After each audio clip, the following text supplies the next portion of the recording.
আসসালামু আলাইকুম রহমতুল্লাহ। প্রিয় শ্রোতাবিন্দু, দেশবাসী, আশা করি সবাই ভালো আছেন। আমি ভালো আছি আলহামদুলিল্লাহ।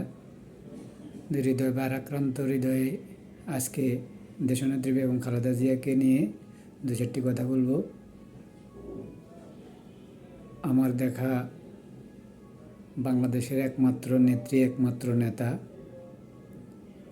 যিনি তার জীবনকে উৎসর্গ করেছেন এই দেশ ও মাটির জন্য, দেশের জনগণের জন্য। 30শে ডিসেম্বর তিনি ইন্তেকাল করেন। বাংলাদেশে শোকের ছায়া নেমে এসেছে। আমরা সবাই দোয়া করি আল্লাহ ওনাকে জান্নাতের উচ্চ মাকাম দান করুন।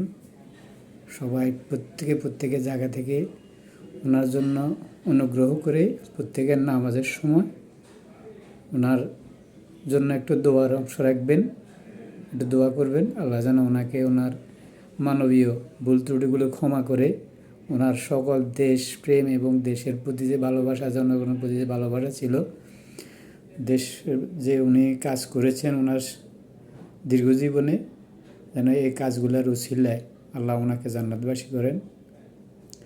আর প্রকারান্তরে আরেকটা কথা বলবো, গতকালকে জানা যায় কত লক্ষ মানুষ হয়েছে আমি বলতে পারবো না।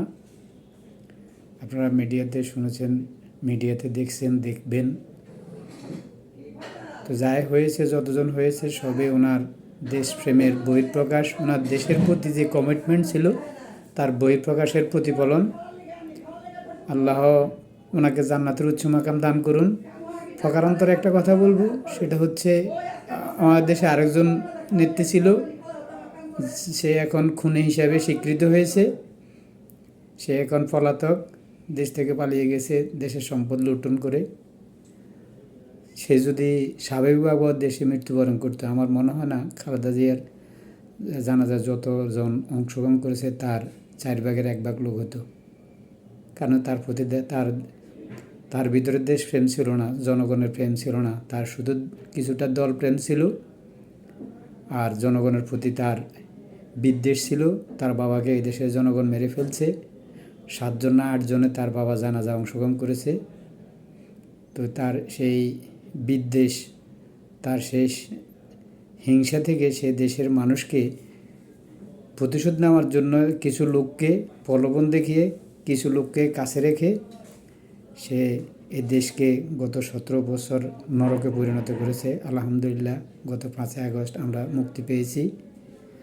আল্লাহ আমাদেরকে মুক্তি দান করেছে ফ্যাসিস্ট থেকে। তো সর্বশেষে আবারও বলবো, সবাই দেশনেত্রী বেগম খালেদা জিয়ার জন্য দোয়া করবেন।